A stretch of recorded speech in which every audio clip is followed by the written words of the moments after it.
2024년 4월 세 번째 주간, 교회력으로는 주님께서 부활하신 후 맞이하는 기쁨의 네 번째 주간 월요일, 기독교 대한성결교회, 소은빛교회, 향심기도회를 함께 우리 주님께 올려드립니다. 이 시간 잠시 주님께 기도합시다. 거룩하신 주님, 저희가 이 시간 주님의 얼굴을 바라봅니다. 주님께 우리의 마음을 올려드립니다. 함께 기도합니다. 거룩하신 주님, 이 시간 주님 앞에 기도하며 나아가오니 주여 우리와 함께하사 주님의 세상의 산산이 흩어지는 마음의 조각들을 항상 주님께로 모아 올려드릴 수 있도록 주여 인도하여 주시고 함께하옵소서. 기도회를 시작하오니 주여 이 기도회를 통하여 주님만 영광 받으시고 생명의 이들이 가득할 수 있도록 함께하여 주옵소서. 니케아 콘스탄티노플 신경으로 우리의 믿음을 아버지 하나님께 한 목소리로 신앙 고백하십니다. 우리는 하늘과 땅을 지으시고 보이는 것이나 보이지 않는 모든 것을 지으신 아버지이신 한 분이신 하나님을 믿습니다. 우리는 한 분이신 주 그리스도 예수님을 믿습니다. 그는 하나님의 독생자이시며 모든 세상이 있기 전에 하나님에게서 나셨으며 하나님으로부터 나온 빛이시요 참 하나님으로부터 나온 하나님이십니다. 그리스도 예수님은 하나님에게서 나셨으나 지으심을 받지 않으셨으며 모든 것을 지으신 아버지와 한 본체를 가지신 분이십니다. 그리스도 예수님은 우리 인류와 온 세상의 구원을 위하여 하늘에서 내려오셨고 성령 하나님에 의하여 동정녀 마리아로부터 몸을 입으시고 사람이 되사 우리 인류와 온 세상을 위하여 본디오 빌라도에 의하여 십자가에 달리셨습니다.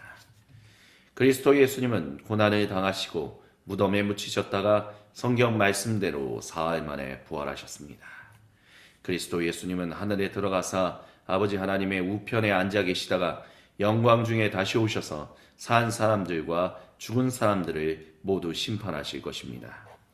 그리스도 예수님의 나라는 영원 무궁할 것입니다. 우리는 주님이시며 생명의 공급자 되시는 성령님을 믿습니다. 그는 아버지와 아들로부터 나오셨고 아버지 아들과 함께 예배와 영광을 받으셨습니다. 이 성령님은 예언자들을 통하여 말씀하셨습니다. 우리는 또한 하나요 거룩하고 보편적이며 사도적인 교회를 믿습니다. 우리는 죄를 용서해주는 한 번의 세례만을 인정하며 죽은 자들의 부활과 장차 임할 영원한 하나님 나라에서의 삶을 소망합니다. 아멘. 주님의 이름을 경배하며 찬양합니다. 여기에 모이느니 주의 은총 받은 자여라. 주께서 이 자리에 함께 계심을 아노라. 언제나 주님만을 찬양하며 따라가리니 시험을 당할 때도 함께 계심을 믿노라. 이 믿음 더욱 굳세라. 주가 지켜주신다.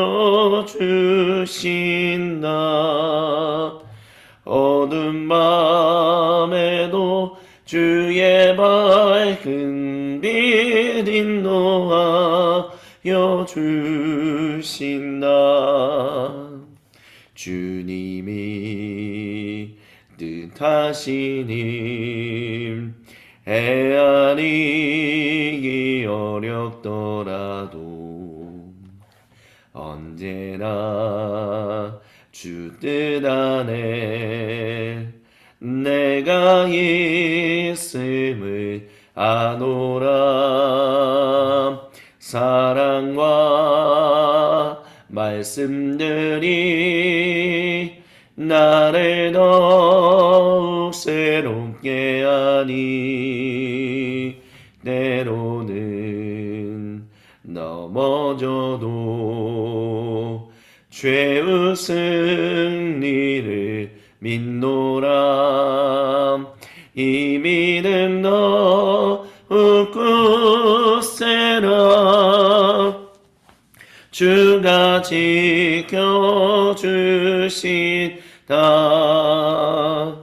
어두운 밤에도 주의 밝은 빛 인도하여 주신다.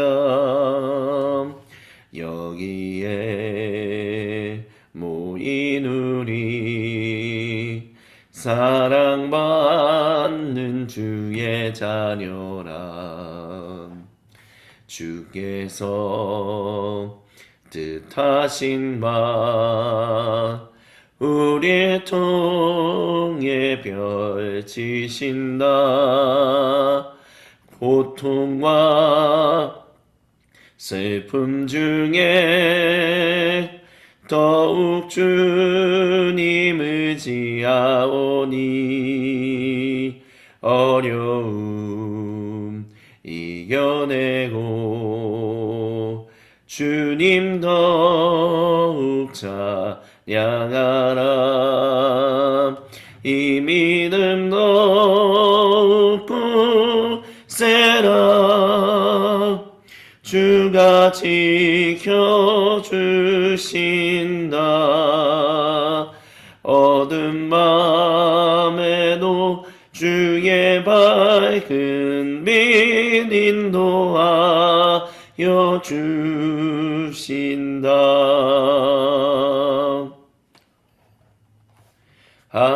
하나님의 사랑을 사모하는 자, 하나님의 평안을 바라보는 자, 너의 모든 것 창조하신 우리 주님이 너를 얼마나 사랑하시는지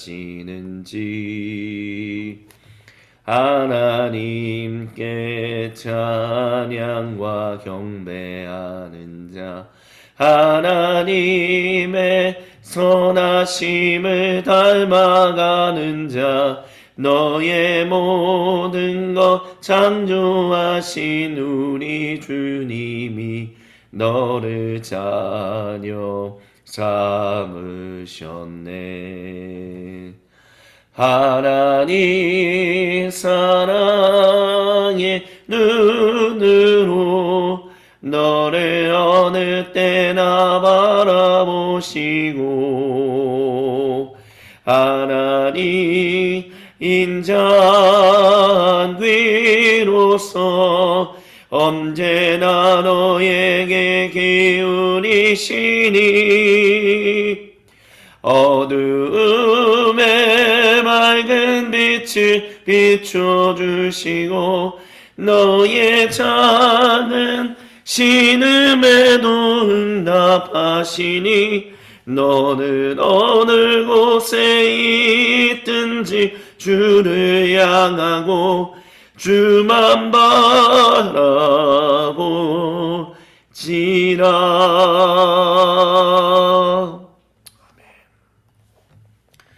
거룩하신 주님, 이 시간 주님의 거룩하신 말씀을 우리에게 허락하여 주옵소서. 아멘.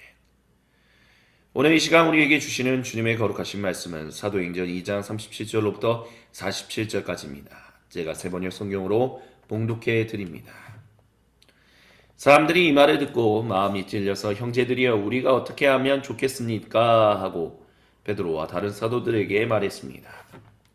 베드로가 대답했습니다. 회개하십시오. 그리고 여러분 각 사람은 그리스도 예수님의 이름으로 세례를 받고 죄 용서를 받으십시오. 그리하면 성령님을 선물로 받을 것입니다. 이 약속은 여러분과 여러분의 자녀와 또 멀리 떨어져 있는 모든 사람, 곧 우리 주 하나님께서 부르시는 모든 사람에게 주신 것입니다. 베드로는 이 밖에도 많은 말로 증언하고 비뚤어진 세대에서 구원을 받으라고 그들에게 권했습니다. 그의 말을 받아들이는 사람들은 세례를 받았습니다. 이렇게 해서 그날에 신도의 수가 약 3,000명이나 늘어났습니다.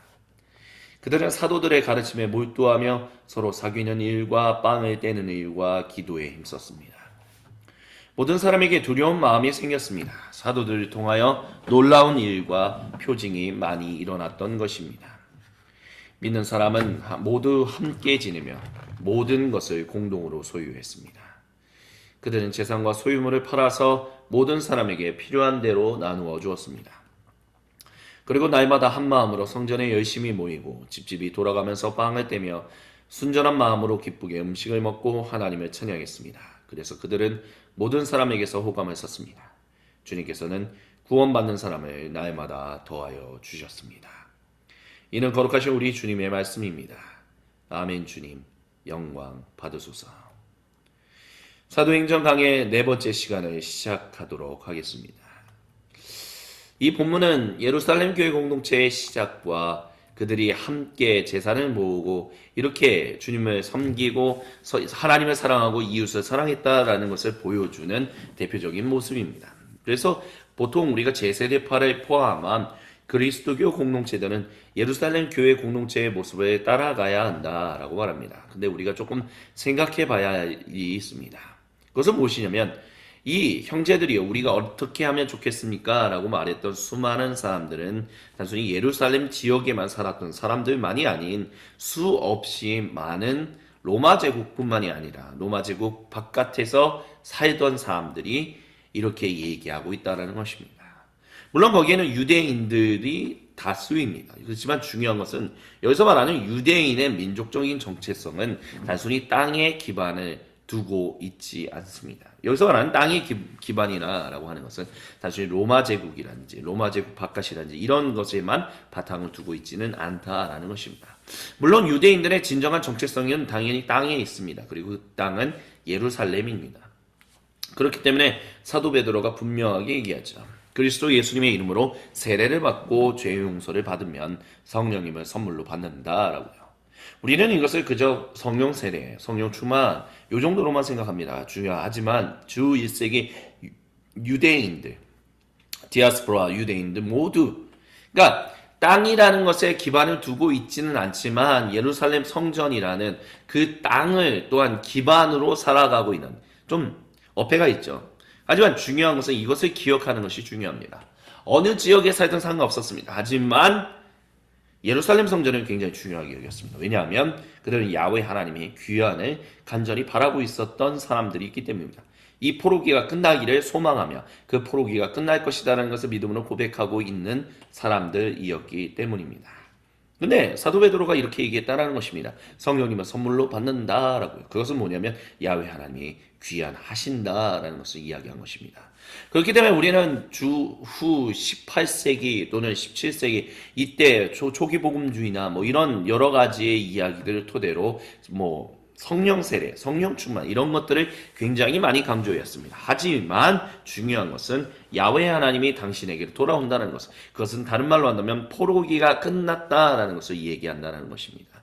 그리고 이제는 당신들이 어디에 있든 간에 주님이 당신들의 그 곳에 거처하신다, 기거하신다라는 것을, 머무신다라는 것을 사도 베드로는 분명하게 얘기합니다. 이것이 바로 우리가 증언하는 증인된 삶이다. 그래서 성령님이 우리에게 임하심으로 말미암아 여러분들이 알아듣는 그 당신들의 원어로, 당신들의 모국어로 우리가 지금 이렇게, 우리에게는 외국어지만 당신들에게는 모국어인 이것으로 우리는 복음을 증거하고 있다라고 사도 베드로는 말하면서 이 약속이 이루어졌다라고. 우리 주 하나님께서 부르시는 모든 사람에게, 단순히 여기에 있는 사람 우리만이 아니라 여러분의 지금 각지에 흩어져 있는, 여러분이 거기에 있는 모든 자녀들, 또 멀리 떨어져 있는 모든 사람, 우리 주 하나님께서 부르시는 전 세계에 흩어져 있는 모든 사람에게 주신 약속이다라고 얘기하고 있다라는 것입니다. 그래서 비뚤어진 세대에서, 즉 비뚤어진 세대라는 건 뭐예요? 예루살렘 성전 오직 그곳에만 임하신다 라고 하는, 그래서 예수님을 전하시는 하나님 나라, 예수님이 계시하신 하나님 나라를 거부한 이 정치, 종교 지도자들, 유대인들의 그 세력에서 벗어나서 구원을 받으라고. 그리고 예수님을 십자가에 못 박게 했던 로마 제국, 또 로마 제국 바깥에 살고 있다 할지라도 결국에는 비뚤어진 세대, 하나님을 하나님으로 경배하지 못하는 그 세대로부터 벗어나라고 권했다라고 의사누가는 얘기합니다. 그래서 수많은 사람들이 세례를 받은 거죠. 그래서 신도의 수가 3,000명이나 늘어났습니다. 예수님의 제자 120명의 이 성도들은 이것을 전혀 예상하지 못했을 것입니다. 하지만 중요한 것은 이 일이 일어남으로 인해서 이들은 이제 사도들의 가르침에 몰두했다라고요. 그리고 서로 사귀고 빵을 떼고 기도에 힘썼다라고 합니다. 하지만 기억하십시오. 120명의 성도들 중에 이미 성령님의 충만한 가운데 하여 하나님 나라 복음을 증거했던 이 증인들은 갈릴리 지역에서 온 사람들입니다. 물론 예루살렘에서 살고 있었던 사람들도 있었지만 소수였다는 것을 기억하십시오. 이 3,000명이나 되는, 특별히 디아스포라, 정말 로마 제국 안뿐만이 아니라 로마 제국 바깥에 있는 나라에서 살고 있어. 아라비아 반도라든지 아니면 이디오피아라든지 리비아라든지 이런 곳에서 온 사람들이 함께 더불어서 지금 생활을 시작하게 되었다는 거죠. 굳이 우리가 쉽게 이해한다면 난민들이 되었다라고 이제 생각할 수도 있을 것 같아요. 삶의 기반이 전혀 없는 사람들. 근데 이들을 전도하여 복음을 증거했던 120명의 성도들 중에 다수는 결국에는 갈릴리 지역에서 온 사람들이다라는 것. 그러니까 예루살렘에 전혀 삶의 기반이 없는 사람들이었다는 것을 기억하십시오. 근데 이들이 이곳에서 서로 사귀며, 그러니까 서로를 알아가는 일들을 시작했다는 거예요. 그리고 함께 식사했다는 거예요. 그리고 함께 기도했다는 거예요. 그래서 이 일들을 통하여 모든 사람에게 두려운 마음이 생긴 것이다 라고 이야기합니다. 모든 사람에게 두려운 마음이 생겼다는 것은 하나님을 경외하는 일들, 하나님을 예배한다. 근데 예루살렘에 있는 사람들 치고는 굉장히 두려운 일인 거죠. 물론 하나님의 경외하는 마음이 항상 하나님께 이렇게 예배하면 이런 어떻게 전 지역에 있는 모든 유대인 출신들 그리고 하나님을 경외하는 사람들을 한 몸을 이루게 하는가, 놀랍다 이렇게 얘기할 수 있다라는 것이죠. 그러니까 두려운 마음이 생길 수밖에 없었다라고 할 수 있는 거죠. 근데 중요한 것은 사도들을 통하여 놀라운 일과 표징이 많이 일어났다라는 것. 이것이 단순히 초자연적인 기적만을 얘기하는 것은 아니다라는 것을 우리는 기억해야 합니다.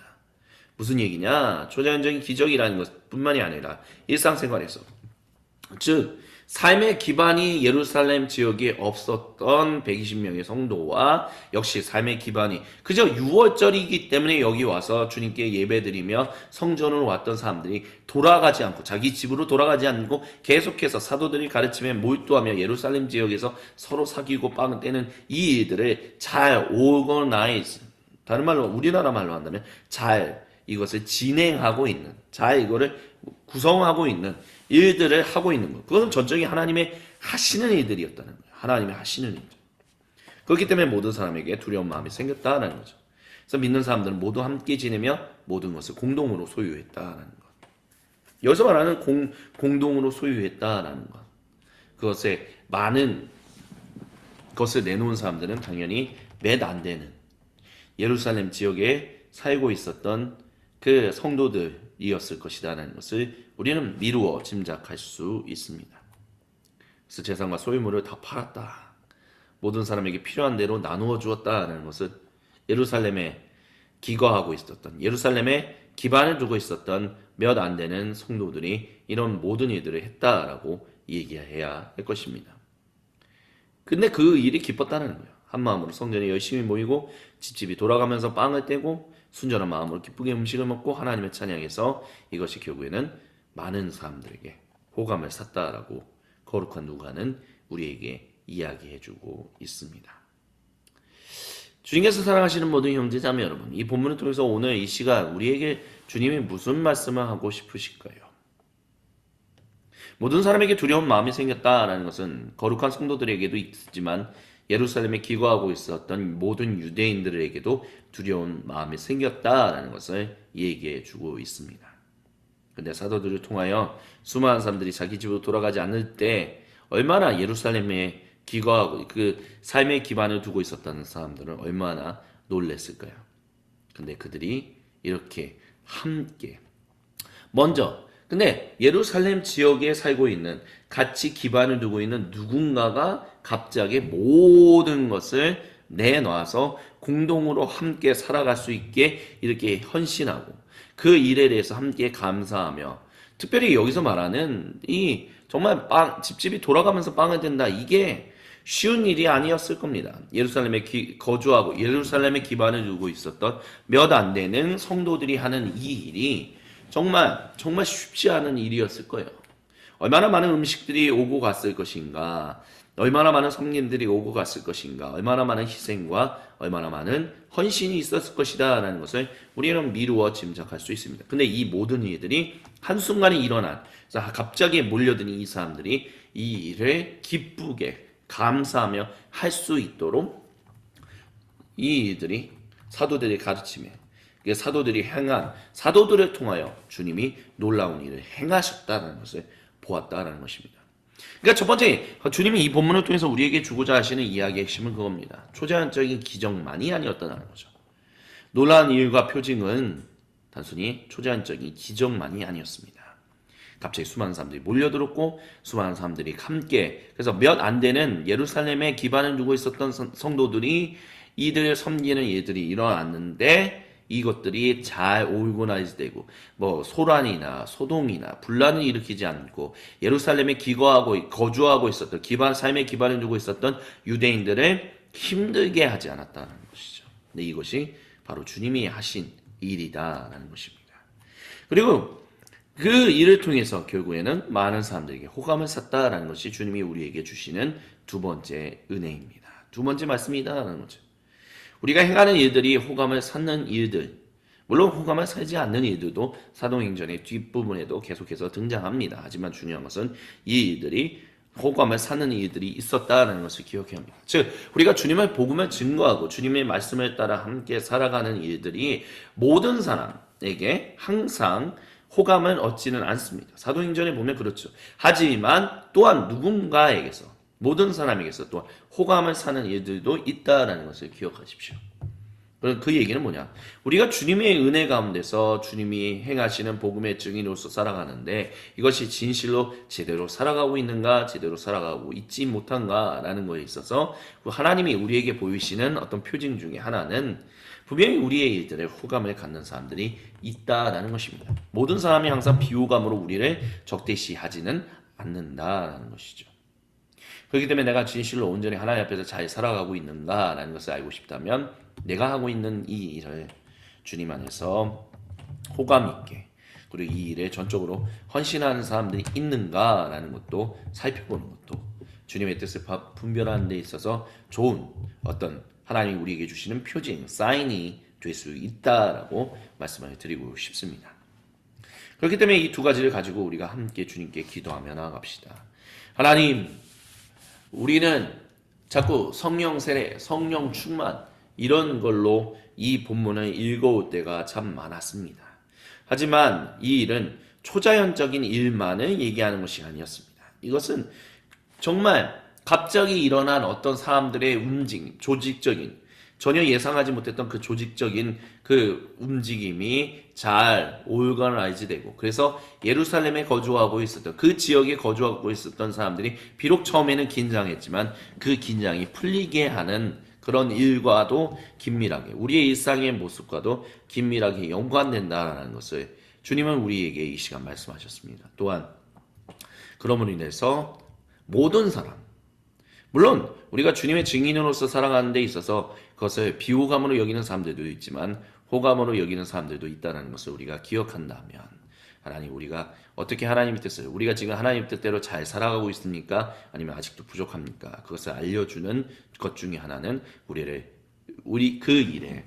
우리가 증언하는 그 일에 호감을 갖는 일들이 사람들이 있다면 내가 주님 앞에서 잘 가고 있구나 하는 것을 보여주는 하나의 표징이다 될 수 있다는 것을 주님이 오늘 이 시간 말씀하셨다는 것을 기억하며 이 시간 세상에 산산이 흩어졌던 마음의 조각들을 하나로 모아 이 시간 주님께 올려드리며 함께 향심의 기도를 주님께 올려드리겠습니다. 우리 주여 한번 외치고 함께 기도합니다. 주여 하나님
주님께서 우리에게 가르쳐 주신 기도를 같이 아버지 하나님께 올려드립니다. 하늘에 계신 우리 아버지, 아버지의 이름을 거룩하게 하시며 아버지의 나라가 오게 하시며 아버지의 뜻이 하늘에서와 같이 땅에서도 이루어지게 하소서. 오늘 우리에게 일용할 양식을 주시고 우리가 우리에게 잘못한 사람을 용서하여 준 것 같이 우리의 죄를 용서하여 주시고 우리를 시험에 빠지지 않게 하시고 악에서 구하소서. 나라와 권능과 영광이 영원히 아버지의 것입니다. 아멘. 이것으로 주님이 부활하신 후 우리가 기쁘게 맞이하는 네 번째 주간 월요일 기독교 대한성교교회 소금빛교회 향신기도회를 마무리하겠습니다.